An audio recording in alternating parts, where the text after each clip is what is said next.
नमस्कार साथियों, स्वागत है आप सभी का अंकित इंस्पायर्स इंडिया पर। मैं हूं अंकित अवस्थी। चर्चा इस युद्ध की, असल में अमेरिका और ईरान के बीच चल रही जंग में हर दिन जब आप अपडेट देखने बैठते हो तो निकलता यही है कि आज नहीं, बस होने ही वाला है, कल तक तो हो ही जाएगा। बोले क्या हो जाएगा? बोले अमेरिका और ईरान के बीच में सीज फायर हो जाएगा। इस बीच में हर व्यक्ति एक देश को भूल जाता है जिसका नाम इजराइल है। इजराइल ने एक नस दबा रखी है, उसका नाम है लेबनान। इजराइल और लेबनान के बीच में जो चल रहा है, हिजबुल्लाह का खात्मा या फिर इजराइल को बड़ा करना, दोनों ही चीजें ऐसी हैं कि अमेरिका इधर ईरान से बात करने भागता है, उधर की तरफ इजराइल कुछ कर देता है। इस पूरी प्रक्रिया में ट्रंप की घनघोर बेइज्जती हुई है। अमेरिका पूरी तरह इस बात को लेकर के अब ग्लोबल साख खो रहा है कि अमेरिका को आफ्टर ऑल इजराइल चला रहा है कि इजराइल को अमेरिका चला रहा है। अब यह बात हर किसी के जनमानस में उठने लगी है कि ईरान पर हमला करना अमेरिका की चाहती ही नहीं, ये तो इजराइल चाहता था कि ईरान को मारो, क्योंकि ये हमास से हमको हम हमला करवाते हैं, हिजबुल्लाह से करवाते हैं, हुतियों से करवाते हैं, हर तरफ से प्रॉक्सीज भेज के चलते हैं।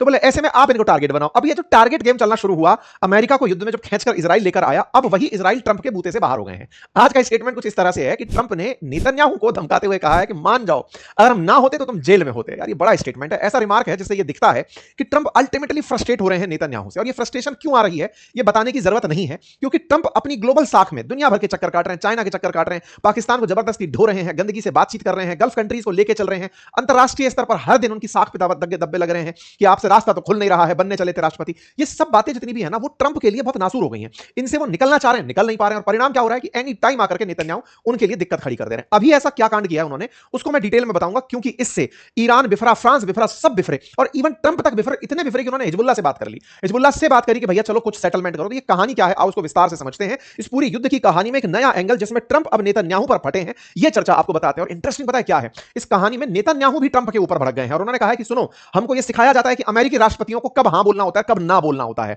मतलब अब नेतन्याहू ने भी अपनी इमेज दुनिया के सामने ये रख दी है कि अमेरिका अपने कंट्रोल में रहिएगा, हमें पता है कि हमें कब बोलना है कब नहीं बोलना है।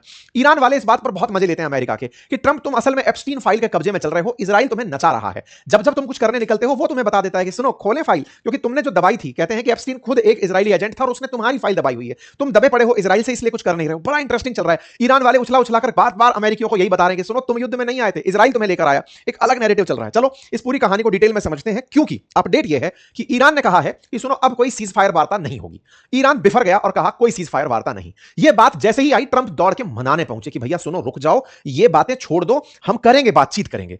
तेल के भाव ऊपर नीचे होने लगे। जैसे ही ईरान ने कहा सीज फायर वार्ता नहीं, धार से भाव ऊपर भागे। जैसे ही अमेरिका ने मामला संभाला, बाजार को राहत मिली, बाजार पर अब असर दिखने लगता है। आप इन चीजों को और भी डिटेल में जानना चाहते हैं तो आप हमारे एक चैनल और है, यूट्यूब चैनल बातें बाजार की, जिस पर हम बाजार की बातें करते हैं, आप वहां उसे भी मतलब ज्वाइन करके रख सकते हैं। ठीक है, चलिए खैर कोई नहीं, आइए तो आगे बढ़ते हैं और बात करते हैं इन महाशय की, इजराइल की, ईरान की, सबकी। लेकिन उससे पहले काम की, और काम की बात क्या है, समर वेकेशंस में जैसा मैंने आपसे कहा था कि हम अपने नन्हे मुन्ने प्यारे बच्चों को सिखा रहे हैं ये आर्टिफिशियल इंटेलिजेंस के यूजेस क्या क्या हो सकते हैं। बच्चों ने इन समर वेकेशंस में बहुत अच्छे वीडियोस बनाना सीखे। ऐसे ही बच्चे अब एप्लीकेशन बनाना सीख रहे हैं। आज की क्लास में उन्हें ऐप बनाना सिखाया जा रहा है वाइब कोडिंग से, यानी कि प्रॉम्प्ट से कैसे आप ऐप बना सकते हैं, कहां से जाकर के यूज कर सकते हैं। बहुत सारे साथियों ने विज्ञापन बना के मुझे भेजे हैं कि एआई से यूज केस क्या क्या हो सकता है, यू विज्ञापन बना के भेज रहे हैं। कुछ लोग हमारे पोस्टर बना के खुद से बना के भेज रहे हैं कि सर आपके पोस्टर्स हैं, हम ये बना रहे हैं। तो आप भी अगर सीखना चाहते हैं कि कैसे अपने बच्चों को भी सिखाना चाहते हैं ऐप बनाना, वेबसाइट बनाना, ये सारी चीजें, तो कोर्स उन्हें ज्वाइन करवाइए। आप भी ज्वाइन करिए। घर के अंदर जो भी ग्रैंड पेरेंट्स हैं, गार्जियंस हैं, महिलाएं हैं, परिवार में संभालने वाले जितने भी लोग हैं, एआई का यूज बिल्कुल वैसे ही जैसे आपने कभी सोशल मीडिया पर आने से पहले यार फेसबुक अकाउंट कैसे खुलता है या कैसे बनता है, लिंक्डइन क्या होता है, ये सब चीजें सीखने की सी होती है ना। ये टेक्नोलॉजी है, इसका यूज केस सीख लीजिए, बढ़िया फायदे का रहेगा। मेरा काम आपको ये बताना है, यूज करना आपका है। लिंक कमेंट बॉक्स में है। साल भर की वैलिडिटी के साथ कोर्सेज उपलब्ध है। फिलहाल लाइव क्लासेस चल रही हैं और जो निकल गई हैं वो आपको रिकॉर्डेड फॉर्म में साल भर तक मिलती रहेंगी। ठीक है, चलिए बढ़ते हैं, चर्चा करते हैं अमेरिका की और ईरान की कहां फंसी पड़ी, कहानी क्या है। आपको याद होगा जब युद्ध शुरू हुआ, फरवरी 27 से जब घटना शुरू हुई, उसके बाद में मार्च में जाके एक बार विराम लगा सीज फायर के नाम का कि साहब अब सीज फायर हो रहा है। अमेरिका ने कहा अब नहीं कर रहे हैं हम। ठीक है, पाकिस्तान के माध्यम से वार्ताएं हुई और अनलिमिटेड काल के लिए सीज फायर चालू हो गया। लेकिन जब सीज फायर चालू हुआ तो उसकी कुछ शर्तें डिसाइड हुई थी और शर्तों में एक शर्त थी, लेबनान पर हमला नहीं करेगा इजराइल। ये एक शर्त थी। शुरुआत में अमेरिका ने इसे डिनाई किया था, लेकिन बाद में अमेरिका इस बात को माना। लेबनान वाली जो शर्त थी ना, उसको मानने से इजराइल का इनकार रहा है। कारण क्या रहा, ये जो नेगोशिएशन थे ना, इसमें अमेरिका, क्योंकि उसको दुनिया में दिखाना था कि देखो मैं सर्वश्रेष्ठ हूं, मैं सर्वोच्च हूं, तो अमेरिका को ईरान के साथ बात करते समय खुद को ऊंचा दिखाना था। तो पार्टी तीन थी, लेकिन इजराइल को किनारे करके रखा। यह बात नेतन्याहू को पसंद नहीं आई। बोले बेटा अच्छा बातचीत करो, हमें तुम रखोगे साइड में उठा करके, हम नहीं मानेंगे। लो हम शर्त तोड़ते हैं, और शर्त तोड़ के इन्होंने लेबनान में गोले बरसाने शुरू किए। लेबनान कहां है, तो देखो ये इजराइल है, इसके उत्तर में अगर आप चलते हैं तो लेबनान है, और लेबनान के दक्षिण में, मतलब लेबनान की राजधानी बैरूत का भी लेबनान फ्रांस की कॉलोनी रहा हुआ करता था, है ना। इसलिए लेबनान को बहुत ही मतलब फ्रांसीसी कल्चर के लिए कहते हैं, पेरिस है ये मिडिल ईस्ट का, इतना सुंदर हुआ करता था। अब तो कह रहे उन्होंने छेद दिया पूरी तरह से। लेबनान के अंदर जो सत्ता है वो कंट्रोल होती है शिया सुन्नी और ईसाइयों के बीच में लगभग बटी हुई सी सत्ता है, और जो मसल पावर है वो शियाओं ने रखी हुई है, हिजबुल्लाह नाम का आतंकी संगठन बनाकर, जो कि दुनिया का सबसे अमीर आतंकी संगठन कंसीडर भी किया जाता है, वो लेबनान से ऑपरेट होता है। लेबनान से होते हुए उस ऑपरेटेड हिजबुल्लाह को ईरान का सपोर्ट मिलता है। यहां पर बैठा हुआ है ईरान, सीरिया के पार में, ठीक है। ईरान उनको सपोर्ट करता है मिसाइल देकर के, उनको और जितने भी संसाधन चाहिए उन्हें सपोर्ट करता है। क्यों? क्योंकि ईरान को इजराइल से इशू है। इजराइल और लेबनान बॉर्डर शेयर करते हैं। तो इजराइल क्या करता है, अच्छा लेबनान के दक्षिण में एक नदी बहती है, उसका नाम है लतानी रिवर। तो लतानी रिवर तक इजराइल ने कह रखा है, जैसे यहां पर कर रखा है ना गाजा के अंदर कि सुनो हमने एक लाइन खींच दी है, इससे पीछे कोई नहीं आएगा। इजराइल धीरे धीरे अपने क्षेत्र को बड़ा करता चला जा रहा है, सलामी स्लाइसिंग कर रहा है, धीरे धीरे लोगों को अंदर भेजता है, वहां तक हमला कर देता है।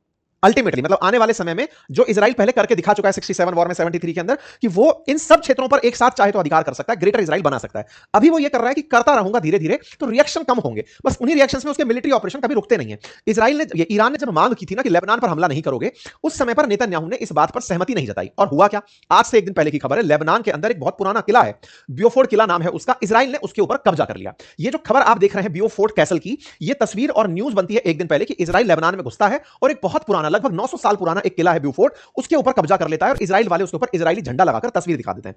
कहां पर है ये, तो इसको मैप में देखो, ये इजराइल है, इसके उत्तर में चलोगे लेबनान है, और लेबनान में थोड़ा और उत्तर की तरफ चलोगे तो ये लतानी रिवर है। लतानी रिवर के बिल्कुल किनारे बसा हुआ बियोफोर्ट कैसल है। अब कैसल को ऐसे समझो, देखो क्या है ना, जैसे ये गोलन हाइट्स है ना इजराइल के पास में, सीरिया का एरिया है, अब इजराइल का कब्जा है इस पे, यहां से आप इजराइल को देख सकते हो, कंट्रोल कर सकते हो, तो इजराइलियों ने इसको कंट्रोल में रखा हुआ है। ऐसे ही बियोफोर्ट कैसल, अगर किसी को लेबनान से इजराइल में नजर रखनी है तो बियोफोर्ट कैसल एक पहाड़ी पर स्थित है, पहाड़ पर स्थित किला है। इन्होंने इस पर कब्जा कर लिया कि यहां से इजराइल की एक्टिविटी दिखती है तो हम कब्जा करेंगे। अब इंटरेस्टिंग बात यह है कि इजराइल बॉर्डर से लितानी बॉर्डर के बीच, लितानी रिवर के बीच का जो ये एरिया है, इजराइल वालों ने साफ कह रखा है कि अगर कोई भी हिजबुल्ला सिंपैथाइजर है तो वो यहां नहीं बचेगा। हिजबुल्ला असल में लेबनान की पावर है, तो वो अगर यहां नहीं बचा तो धीरे धीरे ये वाला क्षेत्र भी इजराइल अपने कब्जे में ले लेगा। अभी जब ये कब्जे में हुआ है तो पॉसिबल है कि वो यहां से जाकर कब्जे में लिया गया हो। ठीक है साहब, ओके। ऐसे में ये जो पूरी स्थिति बनती है कि सदर्न लेबनान के अंदर इजराइलियों का इस तरह से जो एंट्री होती है और उसका वीडियो बाहर निकल कर आता है कि सब कैसल पर कब्जा हो गया है, झंडा लहरा दिया गया है। 1982 से 2000 के बीच में लेबनान के इस हिस्से पर इजराइल का पहले भी कब्जा रहा है, लेकिन बाद में इसे दुनिया के प्रभाव से छोड़ा गया। और ये जो आप देख रहे हैं फिलहाल के लिए, ये जो स्थिति बनी हुई है, इस चीज को आप समझ सकते हैं किस तरह का टोपोग्राफी है, कितनी हाइट पर है, और यहां से आसानी से बसी हुई जनता को देखा जा सकता है। आप हाइट पर पहुंच गए तो यहां से आप पहाड़ों को समझ पा रहे हैं, सबसे ऊंचा पहाड़ है, यहां से इजराइल तक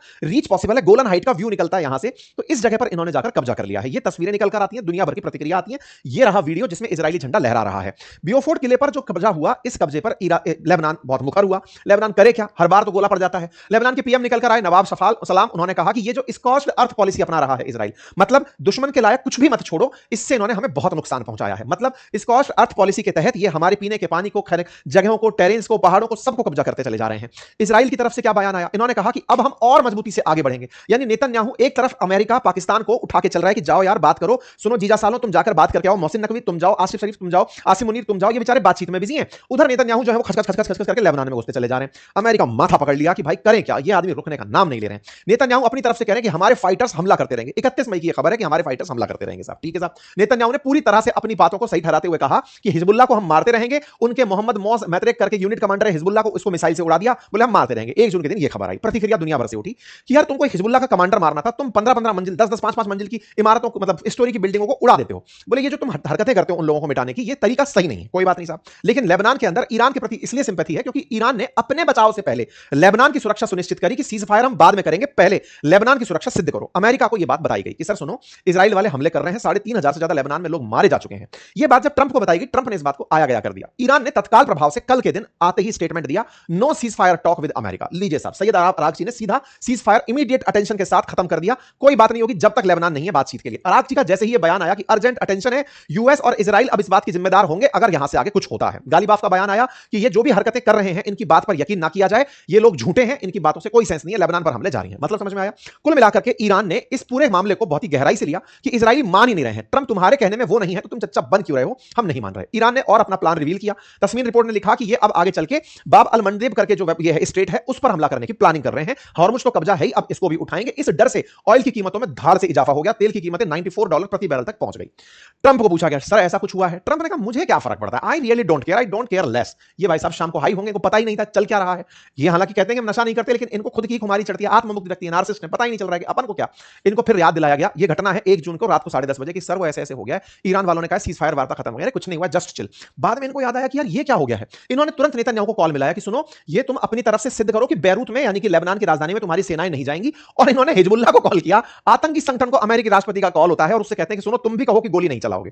इधर हिजबुल्लाह बोलता है गोली नहीं चलाएंगे, इधर से लेबनान इजराइल से बोला जाता है तुम गोली नहीं चलाओगे। यहां पर ये लिखते हैं, ट्रंप का ट्वीट आता है, रात रात में घटनाएं बदल रही हैं। Talks are continue at a rapid race with the Islamic Republic. बोले सब बातचीत चल रही है, कोई नहीं रुकी है बात, प्लीज ऐसे मत करना, बीच में कुछ नहीं रुका है, just sit back and relax, it will all work out well in the end. सब एंड में सही हो जाएगा। जब इन्होंने कहा बाजार फिर से उठना शुरू हुआ। कुल मिलाकर के ये बातें बाजार को असर डालती है, ट्रंप का एकदम कंठ पकड़ में आ जाता है, क्योंकि फ्राइडे को तो उन्होंने कहा था कि हम ब्लॉकेड हटा रहे हैं, संडे गुजरने नहीं दिया, उस आदमी ने हमला कर दिया, कब्जा पकड़ लिया, मंडे को मार्केट फिर धड़ाम, फिर अरे भाई रोको रोको रोको, हमारा पैसा फंस गया। तो ट्रंप का पैसा फंसा तो फिर आए, उन्होंने कहा सब ठीक है, तो बाजार फिर से उठा के चलो ठीक है आप कह रहे हो तो मान लेते हैं। नेतन्याहू बाहर निकल कर आते हैं। नेतन्याहू कहते हैं कि मेरी ट्रंप से बात हुई, मैंने उनको बता दिया कि अगर हिजबुल्लाह हमारे ऊपर हमले नहीं रोकता, हमारे लोगों पर हमले नहीं रोकता, इजराइल हमले करते रहेगा, यह हमारा स्टांस है, चेंज नहीं होगा। नेतन्याहू ने 2 जून को यानी कि आज मध्यरात्रि को जैसे ये ट्वीट किया, इसका मतलब समझ रहे हैं आप? इसका मतलब है कि सर आपका कहना हम नहीं मानते। इन्होंने कहा कि भाई तुम गोली मत चलाना, इन्होंने इनको कहा कि यार बीबी नेतन्याहू कि भैया रुक जाओ, कोई गोली वोली मत चलाना, नो ट्रुप्स तुम्हारी कोई वहां नहीं जाएगी। नेतन्याहू आते हैं रात को, आकर कहते हैं कि सुनो सर हमको ज्ञान ना दो, अगर हमला हुआ तो हम नहीं रुकेंगे, हम चलेंगे साहब। ओहो, इस पर ट्रंप भड़क जाते हैं। अब से कुछ देर पहले की खबर है, कहा गया उनसे कि अगर मैं नहीं होता ना बेटा तो तुम जेल में होते। आपको पता है कि इनको इंटरनेशनल प्रिजनर मतलब इंटरनेशनल कोर्ट ऑफ जस्टिस के द्वारा नेतन्याहू के खिलाफ केस चल रहा है, ये कहते हुए कि साहब ये क्राइम कर चुके हैं, गाजा के अंदर बच्चों के ऊपर हमले किए, बहुत सारे बच्चों को मारा, तो इन्हें जेल होनी चाहिए। इस बात का जिस तरह से क्रिमिनल कोर्ट ने इनके ऊपर फैसला लिया, तो ट्रंप के संरक्षण के चलते, क्योंकि दुनिया में अमेरिका का सिक्का चलता है, तो नेतन्याहू बचे हुए हैं, अगर किसी दुनिया के देश में जाएं ऐसी जगह जहां पर कोर्ट के फैसले लागू होते हैं तो उन्हें शायद गिरफ्तार भी कर लिया जाए। तो ऐसे में नेतन्याहू को इन्होंने आज अपनी एहसान जता ही दिया कि बेटा मैं नहीं होता ना तुम जेल में होते।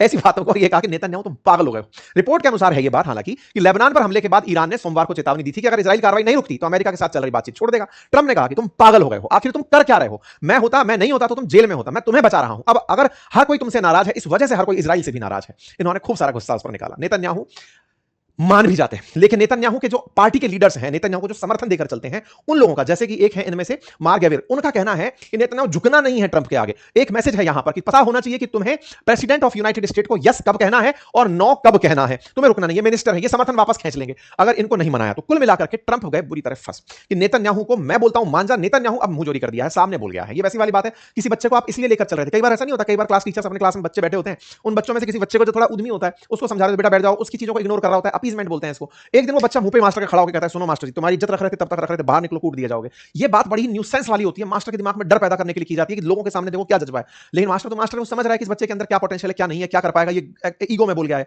ट्रंप और नेतन्याहू के बीच वैसा ही कुछ हो रहा है। ट्रंप अब तक नेतन्याहू के ऊपर बहुत सी चीजों से इग्नोर करते आ रहे हैं कि ठीक है कर लें दो कर लें दो कर। नेतन्याहू ने जो खेल किया है ट्रंप के साथ वो ऐसा है कि वो मुंह पर बोल गया। तो ट्रंप के लिए बड़ा ह्यूमिलिएटिंग है, सामने ये कह देना कि अगर हम पर हुए तो हम नहीं मानेंगे, हम हमला करेंगे। ये दर्शाता है कि ट्रंप भी कमजोर है। अभी तक दुनिया में एक हेजेमनी चल रही थी कि अमेरिका टॉप पर है, उस ट्रंप की हेजेमनी को चैलेंज करने वाली चीज है, वर्चस्व को चैलेंज करने वाली चीज है। अब ऐसी स्थिति में सबसे बड़ा सवाल दिमाग में आपके आता है कि यार ऐसा क्या है, ट्रंप दबते किस चीज से, एप्स्टीन से? नहीं भाई साहब, असल में क्या है कि ट्रंप के पीछे जो लॉबी है ना, चाहे ऑयल लॉबी हो चाहे टेक लॉबी हो, ये सारे लॉबिस्ट जो हैं वो मैक्सिमम लोग पैसे वाले अगर हैं, जो फंड देते हैं बड़ा बड़ा, वो यहूदी हैं, जियोनिस्ट हैं, जियोज हैं, और उनके द्वारा इन्हें सपोर्ट किया जाता है। कोई भी राष्ट्रपति बने उसको वो पैसा देकर खड़ा रखते हैं। अगर वो लॉबिंग हटा दे तो सरकारें हिल जाती हैं, उनकी वजह से दिक्कत खड़ी हो जाती है। चाहे आर्म्स डील करनी हो चाहे टैग डील करनी हो, मेजर पार्ट उनके हाथ में। और अमेरिका तो पूरी तरह कैपिटलिस्ट कंट्री है, वो खुद मानकर चलता है कि धंधा ही हमारा उद्देश्य है। तो ऐसे में उनको ये मजबूरी है कि वो जियोपॉलिटिकली इजराइलियों के बिना कुछ सोच नहीं पाते। मरण यही है। ट्रंप अगर तीनों को टेबल पर लेकर चल रहे होते, साथ में इजराइल को भी बिठाकर चल रहे होते इस वॉर में, तो शायद अब तक सीज फायर हो गया होता। लेकिन ट्रंप को था कि मैं अमेरिका को ग्रेट दिखाऊंगा, मारेगा। तो कुल मिलाकर के साहब गंभीर मामला फंस गया है। देर ट्रंप से पूछा गया कि सर ये क्या हुआ, मतलब कुछ मामला गड़बड़ा गया, हुआ क्या? तो बोले यार कुछ ग्लिच आ गई थी, जैसे कि हमारे